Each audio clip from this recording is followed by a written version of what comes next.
그 월급에 잠이 와?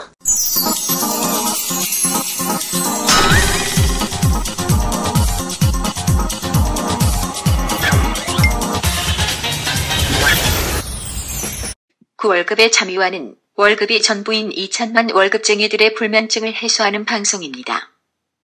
네, 안녕하세요. 반갑습니다. 그 월급에도 잠이 오게 하는 방송 머니스토리TV 뭉치양수민입니다. 네, 표대표 표현복입니다. 끝!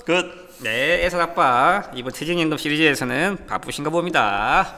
자, 저희가 그 지난 두 번의 방송에서 퇴직연금, 그 중에서 DC형 관련돼서 얘기를 많이 나눠봤습니다. 그리고 좀 문의도 좀 많이 있으시고요. 실질적으로 저희가 뭐 과거 방송든 시즌 1까지 돌이켜서 한번 그 조회수를 검토해보면 퇴직연금 관련돼서 가장 많은 또 관심들이 좀 있으시더라고요. 그래서 실질적으로도 많은 분들이 퇴직연금에 대해서 관심이 있으시구나라는 것들을 한번 반추해 볼 수 있는 것 같습니다. 그래서 오늘은 그 퇴직연금 이제 DC형 관련돼서 좀 많이 저희한테 자주 여쭙는 질문들만 좀 추려가지고 한번 저희가 풀어보도록 하겠습니다. 그 표 대표님 어떠신가요? 실무에서 우리 네. 그 직장인분들 퇴직연금 그리고 DC형 관련돼서도 이제 뭐 자문을 많이 하는 걸로 알고 있는데 좀 많은 분들이 좀 공통적으로 조금 궁금해하시는 부분 같은 게 좀 있으신가요? 아주 좀 기본적인 부분이 있더라도 한번 얘기해 주시죠. 뭐 아주 기본적인 거는 답답해 하시는 경우가 제일 많아요. 네. 예, 특히 이제 주가 상승기에는 더 그러시고요. 내가 하고 있는 게 맞는가 싶은 거고. 근데 본인이 이게 그 일반적인 자기 자산처럼 관리해야 된다는 인식이 좀 부족하신 부분도 있고. 네, 그 두 가지가 좀 같이 좀 이제 정리가 되실 필요성이 있는 게 핵심이다라고 보고요. 그 외에는 저희가 이제 정리한 질문 가지고 하나씩 보면 평상시 궁금하셨던 게 정리가 좀 되실 거라고 봅니다. 네. 저도 상당히 보면 많은 분들이 전산에 익숙지가 않아요, 전산에. 기본적으로는. 예. DCM 같은 경우는 본인 직접 하기 때문에 이제 모바일 환경이라든지 이런 구축이 잘 되어 있는데 그런 부분들이 익숙지 않아서 또 애로사항이 좀 많이 있으시더라고요. 그래서 혹시 관계자들 있으시다면 그런 거 관련돼서 조금 좀 쉽게 풀어서 설명할 수 있는 동영상이라든지 이런 게 있으면 좀 더 좋지 않을까 하는 생각을 좀 해봅니다. 근데 심지어 동영상 있는 회사들이 거의 없어요. 퇴직연금 관련돼서는 거의 없죠. 기본적인 안내는 돼 있는데 그게 이제 관심을 유발할 정도는 좀 아닌 수준이다. 예. 제가 알기로는 그 퇴직연금이 증권회사에서 돈이 됩니까? 저는 생각보다 돈이 안 되는 걸 알고 있는데 어때요? 이 계륵. 네네. 왜냐면 이게 커지면 장난 아닐 건 알지만 지금 당장은 들어가는 뭐 노력에 비해서는 돌아오는 게 크지 않다라고 인식하는 경우가 많은 것 같습니다. 그 말하면 그냥 수수료가 적기 때문이죠? 네, 쌓여가기 전까지는 당연히 적을 거고, 예, 그런 부분이 이제.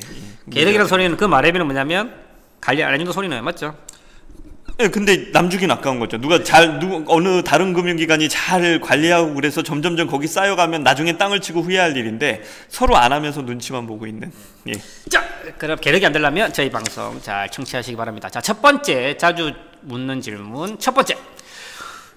중도인출을 받으려면 어떻게 해야 되나? 제가 또 중도인출 얘기 좀 한번 하니까 또 이런 질문들 많이 있으신데 어떻게 됩니까?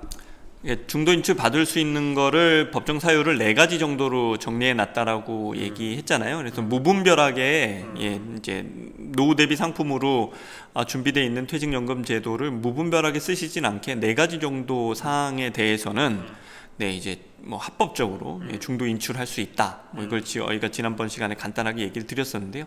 그럼 그 내용을 좀 자세히 한번 설명드리면 도움이 되시지 않을까 싶습니다. 관련 자료는 저희가 그 머니스토리 홈페이지에 올려놓을 테니까 한번 보시고요. 간략하게 한번 얘기 드리면 무주택자 같은 경우에 본인 명의 주택하는 경우는 당연히 뭐 무주택 집을 샀잖아요. 매매 계약서 있어야 되겠죠.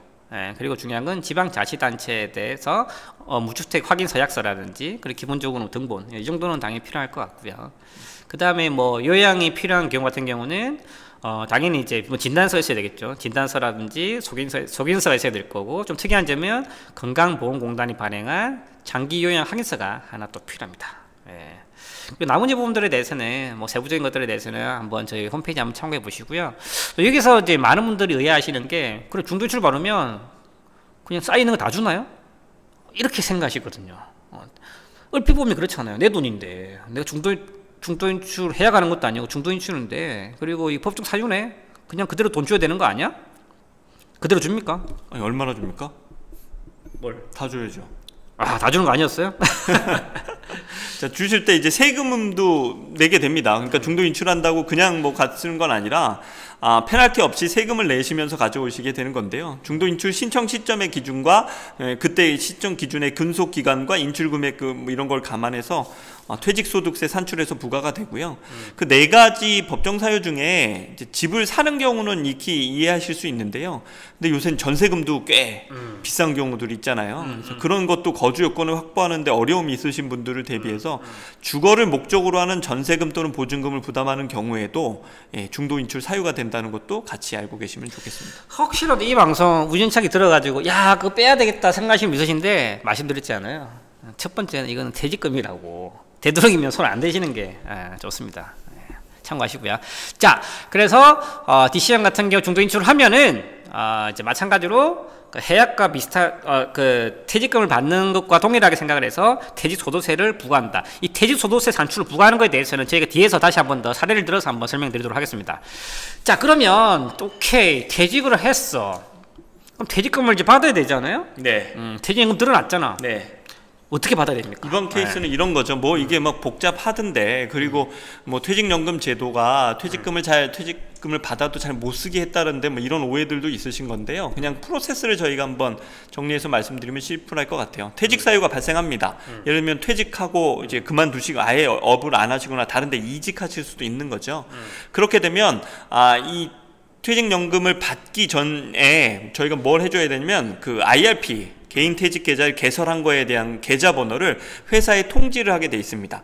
근데 보통은 퇴직연금 진행을 하면서 그 금융기관이 이 IRP 계좌도 같이 만드는 경우가 훨씬 더 많아요. 왜냐하면 이 사람이 퇴직했었을 때도 자연스럽게 자기네 금융기관에 그 돈이 IRP로 이렇게 쑥 들어오기를 바라는 마음이 있어서 그걸 동시에 개설하는 경우가 많은데, 그렇지 않고 개인이 여러 가지 금융기관에 자기가 선호하는 금융기관에 또 개설을 할 수 있습니다. 그래서 내가 퇴직하면서 나는 이 땡땡은행에 IRP 계좌가 있으니까 일로 돈을 넣어주세요 라고 하면 회사가 개인한테 직접 주는 게 아니라 운용기관에 이제 운용관리기관에 지시를 해서 아까 말한 지정된 IRP 계좌로 퇴직금을 상품을 매도한 후에 입금하게 되는 거죠. 자, 여기서 우리 표 대표님 팁을 하나 주셨죠. IRP 계좌는 1금융 전속이 아니에요.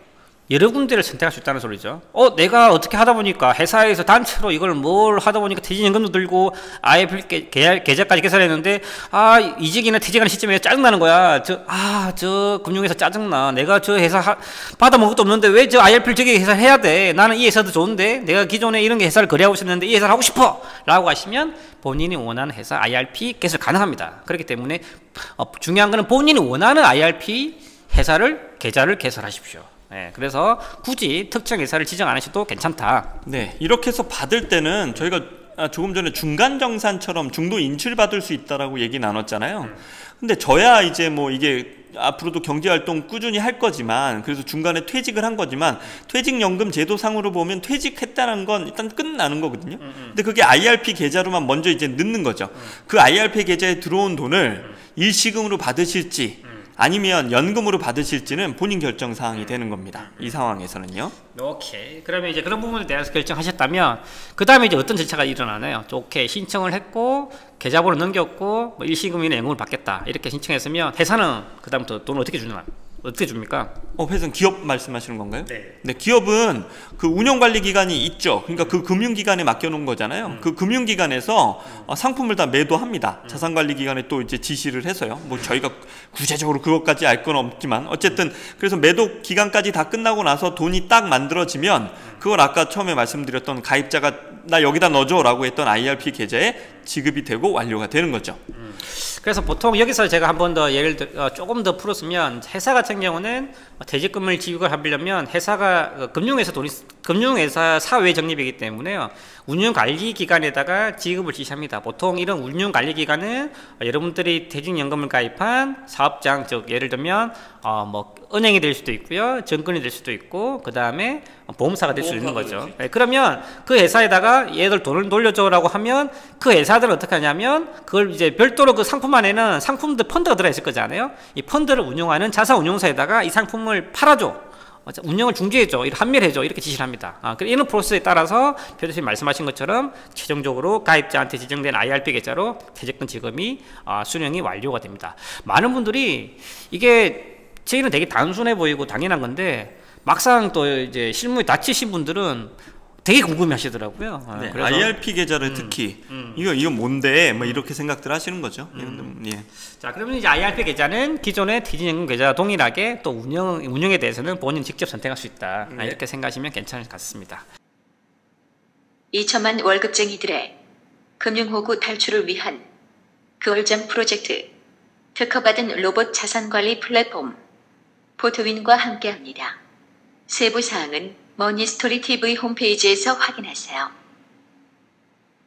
자, 그리고 중요한 거는 말씀하신 것처럼 일시금으로 받냐, 연금으로 받냐. 이에 대해서는 이제 본인이 선택하는 건데, 자, 그러면 이제 IRP를 이제 수령을 하잖아요. 퇴직금 수령을 하잖아요. 그러면 당연히 이게 퇴직 소득이 되잖아요. 네. 그러면 당연히 소득이기 때문에 이에 대해서 세금을 내야 돼. 네. 맞죠? 그래서 이런 IRP에서 퇴직 소득을 인출할 때 이에 대해서 세금이 또 발생이 됩니다. 그래서 이에 대해서는 크게 두 가지 소득이 발생되는데 구체적으로 한 번 더 알아보도록 하겠습니다. 자, IRP 계좌에 받았어.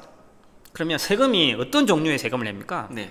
이게 IRP 계좌에 있는 돈이 세 가지 형태로 운용이 되는데요. 그러니까 퇴직금 한꺼번에 받은 거 있어요. 네. 그게 들어올 수 있죠. 그 다음에 그 후에 제가 추가로 돈을 내요. 그리고 또 그걸 저희가 그냥 가만 놔두지 않고 운용을 하죠. 그럼 운용 수익이 붙어요. 이 세 가지가 이제 세금을 매겨지는 게 좀 다른데 여기서 중요한 포인트가 조금 전에는 저희가 IRP 계좌로 들어가서 그걸 일시금으로 받을지 연금으로 받을지라고 결정하라라고 말씀을 드려서 혹시나 만약에 이제 뭐 한 40세 정도 돼서 저희가 이직을 하느라고 퇴직을 해요. 그럼 이거는 무조건 연금 받거나 일시금으로 받아야 되는 거야? IRP 계좌 받았다라고 생각하실 수 있는데 그거 아니죠. 나는 이제 40세지만 이직해서 다른 직장에서 또 열심히 다닐 거니까 이 IRP 계좌에 있었던 돈은 지속적으로 운용해 가실 수도 있는 거죠. 자, 그렇게 운용해 놓고 언젠가 이제 퇴직 시점에 대해서 이걸 찾을 때는 두 가지죠. 저희가 뭐라고 그랬죠? 연금 수령하시든지 일시금 수령하시든지. 근데 뭘 추천하냐면 연금 수령하는 걸 추천하니까 먼저 연금 수령지를 얘기를 하면 받았던 퇴직금은 퇴직소득세를 내게 돼 있습니다. 근데 이걸 연금으로 받을 땐 퇴직소득세 수준에 결정된 퇴직소득세 수준의 70% 정도만, 그러니까 30%는 깎아주는 거죠. 연금으로 받는 걸 정부에서 유도하고 있는 겁니다. 그렇게 내시게 되고요. 추가로 납입한 것과 그 이제 퇴직금하고 추가 납입한 돈에 대한 운용 수익은 연금소득세를 내게 돼 있습니다. 얘 같은 경우는 5.5%에서 3.3%까지 내게 돼 있는데 70세 미만까지는 5.5%를 내고요. 그 다음에 70세에서 80세까지는 4.4, 80세 이후에 받는 건 3.3%. 그러니까 길게 오래 받는 게 더 유리하게 또 세율 구조가 돼 있다라고 보시면 되겠고요.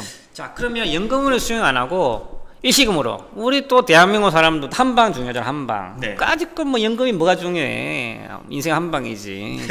한방 해서 또 뭐 상가나 오피스 하나 사야지. 자, 일시금으로 수령할 때 이럴 때는 또 세금이 달라질 것 같은데 아무런 느낌이 좀 페널티가 있을 것 같아요. 어떤 페널티가 좀 있습니까? 말씀하신 사연이 있을 수 있죠. 일시금으로 받아야 돼. 근데 뭉치님이 말씀하신 사연으로는 절대 안 그러셨으면 하는 생각이 듭니다. 한방을 노리기 위한 게 아니라 목돈으로 필요할 수도 있겠죠. 목돈 한방이 중요하지. 인생 즐겨야지. 뭐 연금이 뭐가 중요해. 네.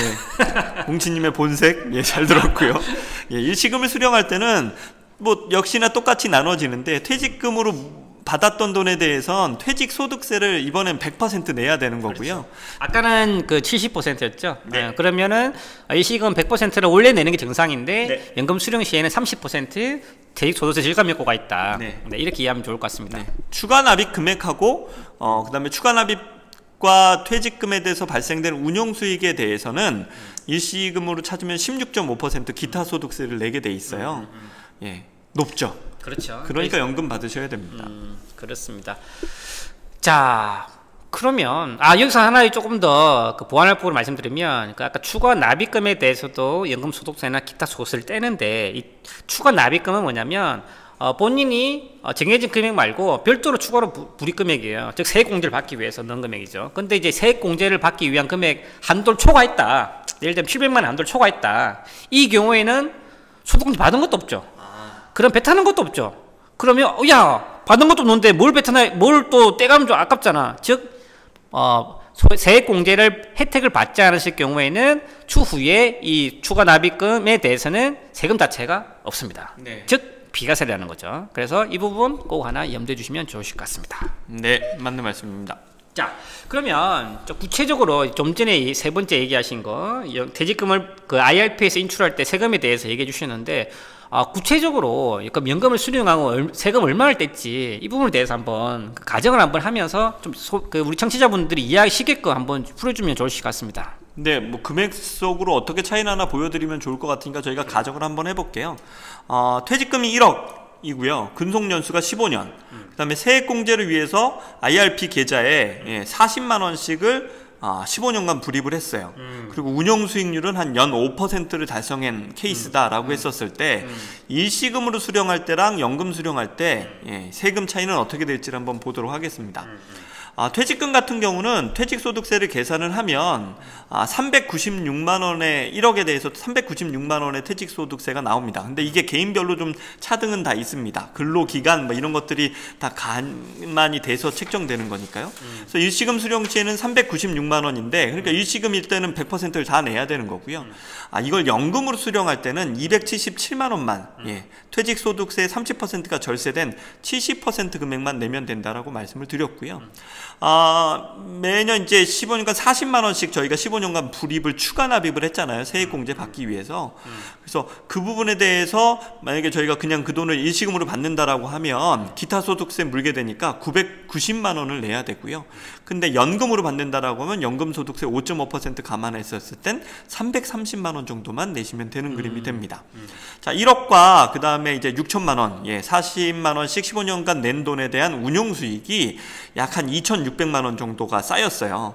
그 돈 역시도 마찬가지로 기타 소득세를 내서 일시금으로 찾으면 434만 원을 내야 되는 거고 연금으로 받으면 연금 소득세 145만 원만 내셔도 되는 거죠.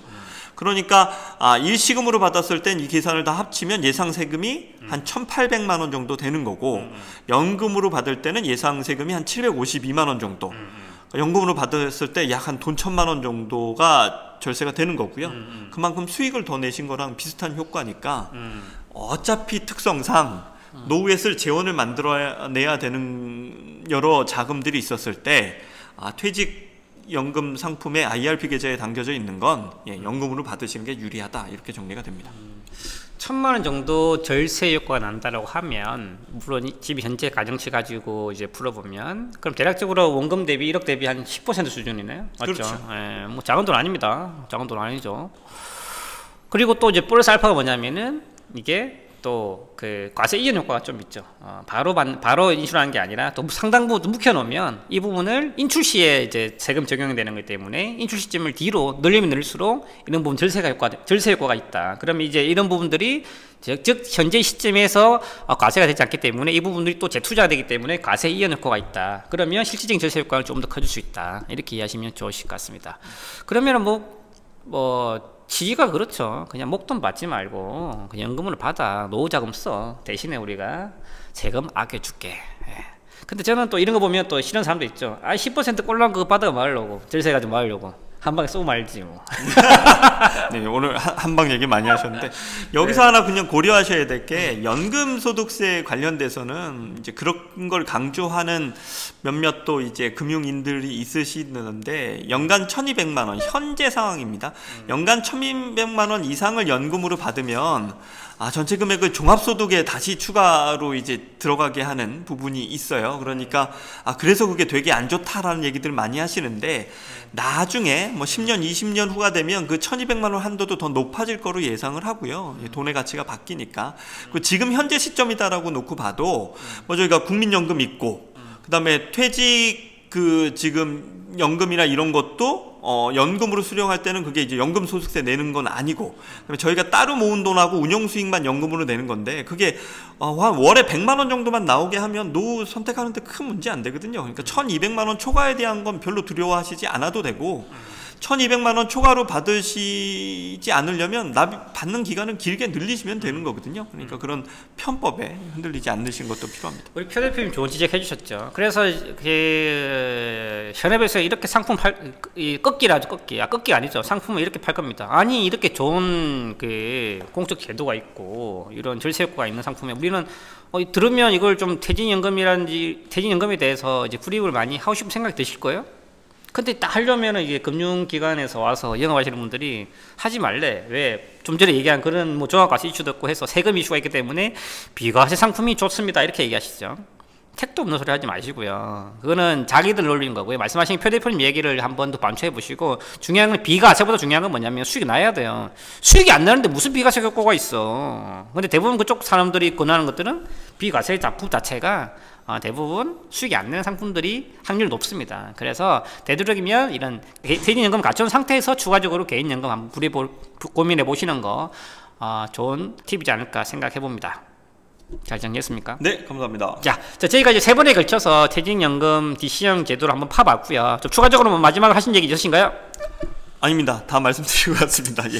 자, 퇴직연금 DC형 제도 중요합니다. 그리고 운영에 대한 책임이 본인한테 있습니다. 몰랐으면 이번 기회를 통해서 지식에 대해서 습득하시고, 그리고 제도에 대해서 이해하시고, 세금에 대해서 공부하시고, 그리고 추가적으로 궁금한 게 있으시다면 또 저희 방송, 저희 홈페이지 들어오셔서 메모 남겨주시면 저희가 또 답변 드릴 수 있도록 하겠습니다. 감사합니다. 네, 다음번에 에셋 아빠와 함께 다시 뵙겠습니다. 수고하셨습니다. 네.